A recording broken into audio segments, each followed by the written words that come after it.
তে আপনাদের সবাইকে স্বাগত।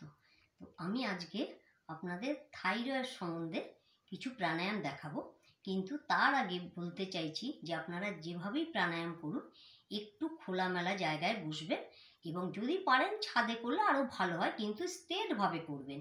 তো এই যে থাইরয়েড প্রাণায়ামটা আমি করব তার আগে কিন্তু আপনাদের কয়েকটা প্রাণায়াম তার সাথে যুক্ত করতে চাইছি, তা না হলে কিন্তু থাইরয়েডটা চট করে ভালো হবে না। যেমন দেখুন, ভস্ত্রিকা, আপনার যেমন কপালভাতি, যেমন অনুলোম বিলোম, এই তিনটেই আপনাদের করতে হবে। তারপরে আমি যেটা থাইরয়েড যে উজ্জয়ী প্রাণায়ামটা সেটা আপনাদের দেখাবো। তাহলে এবার দেখে নিন আমি কিভাবে ভস্ত্রিকাটা করছি।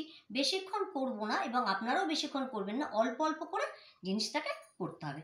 এবার দেখুন আমি কিভাবে করছি। স্ট্রেটভাবে বসে আপনারা মানে হয় পদ্মাসন, না সিদ্ধাসন বা সুখাসন, যে কোনো আসনে স্ট্রেটভাবে বসে করবেন। এইবার দেখুন আমি কিভাবে করছি। শুরু করছি।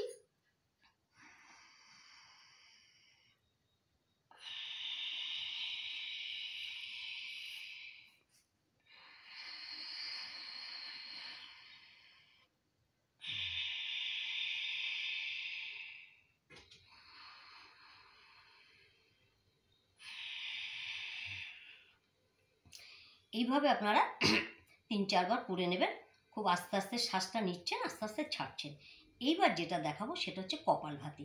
কিন্তু কপালভাতির ক্ষেত্রে যেটা আমি আগেও বলেছি এখনও বলছি, মহিলাদের ক্ষেত্রে আপনাদের পিরিয়ডের সময় কিন্তু আপনারা 4 দিন করবেন না, এবং এই কপালভাতিটা করলে কিন্তু কারুর যদি কোনো সিস্ট থাকে সেগুলো কমপ্লিট হবে, ভালো হয়ে যাবে। আমি একটু করছি, আপনারা দেখুন। কপালভাতিটা পেটটা দেখবেন একটু ভেতর দিকে ঢুকবে, আবার কিন্তু আবার বাড়বে, কিন্তু আপনারা যখন করবেন তখন কিন্তু দেখবেন যে শ্বাসটা যেন আপনার বাইরে পড়ে, আর আপনার শ্বাসটা অটোমেটিকভাবে ভেতরে ঢুকে যাবে। শ্বাসটা কিন্তু অটোমেটিক ঢুকবে আর পেটটা আপনার আপ ডাউন করবে। দেখুন আমি কিভাবে করছি।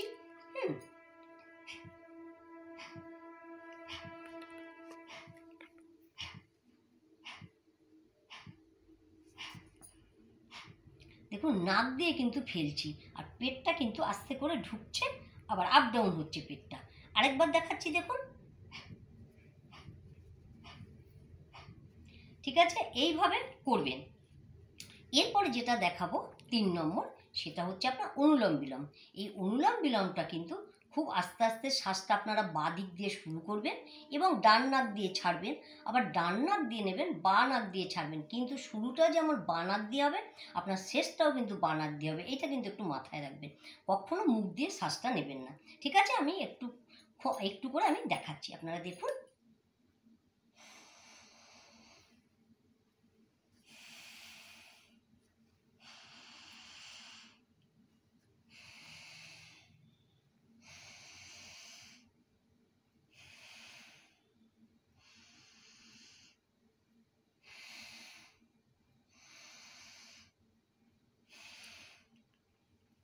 এই অনুলোম বিলোম যখন প্রাণায়ামটা করবেন আপনারা কিন্তু সবসময় নাক দিয়েই নেবেন, নাক দিয়েই ছাড়বেন, বাঁ নাক দিয়ে এবং ডান নাক দিয়ে, যেভাবে দেখালাম। এইবার আমি যে প্রাণায়ামটার ক্ষেত্রে আসছি, অর্থাৎ থাইরয়েডের জন্য যেটা আপনাদের আমি বলেছি, সেটা কিন্তু উজ্জয়ী প্রাণায়াম। এবার কিভাবে করব দেখবেন। ঠিক যেমন ওই নাক ডাকার মতন আপনাকে নাক দিয়ে নাক দিয়ে আপনাকে শ্বাসটা কিন্তু টানতে হবে, এবং টেনে আপনাকে এই গলায় একটু কয়েকটা সেকেন্ড আটকে রেখে আবার শ্বাসটাকে তখন ছেড়ে দিতে হবে। এইবার বলছি আমি কিভাবে করছি, দেখুন। উজ্জয়ীটা নাক দিয়ে আমি কিভাবে নিচ্ছি, একটু লক্ষ্য রাখুন।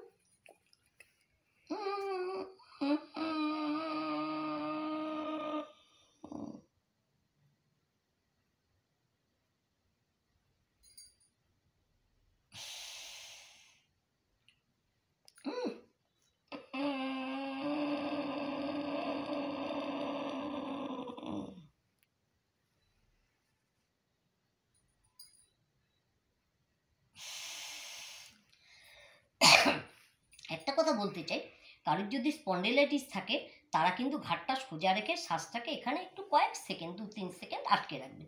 কিন্তু যাদের স্পন্ডিলাইটিস নেই তারা কিন্তু ঘাড়টাকে একটু চিবুকটাকে নিচে রেখে আপনারা শ্বাসটাকে আটকাতে পারেন।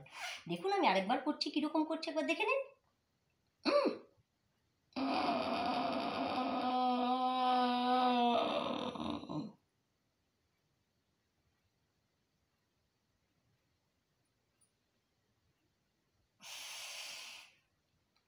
অর্থাৎ শ্বাসটা কিন্তু বাইরে বার করতে হবে বা নাকের সাহায্যে, এটা কিন্তু মাথায় রাখতে হবে। আর আমি কি বললাম যে যাদের নাকি স্পন্ডিলাইটিস আছে তারা কিন্তু ঘাড়টা কখনোই এই চিবুকটাকে নাবাবেন না, যাদের নেই তাদের ক্ষেত্রে বললাম, আর যাদের আছে তারা এটা করবেন না। আমি এইবার যেটা দেখাবো সেটা হচ্ছে লাভ যেটা হয় এই প্রাণায়াম করে, সেটা আমি বলতে চাইছি। যেমন আপনার সাইনাস, আপনার যেটা নাকি অশ্ব থাকলে সেটাও আপনার সেই ক্ষেত্রে ভালো হতে পারে। সর্দি, কাশি এবং পুরনো যদি কোনো কাশি থাকে, কারোর অ্যালার্জি থাকে, সেই সমস্ত অ্যালার্জিও কিন্তু এই প্রাণায়ামগুলোর মাধ্যমে আপনি সুস্থ হয়ে যাবেন। কিন্তু আপনাকে রেগুলার সকালে এবং বিকালে 15 মিনিট করে যদি আপনি করেন তাহলে আপনি নিজে থেকেই বুঝতে পারবেন যে আপনার কিভাবে আপনি ফললাভ করছেন। আজকে আমি তাহলে এই পর্যন্তই রাখছি। আপনাদের যাদের ভালো লাগছে আমার পাশে থাকবেন এবং লাইক, সাবস্ক্রাইব এবং শেয়ার করতে ভুলবেন না। নমস্কার।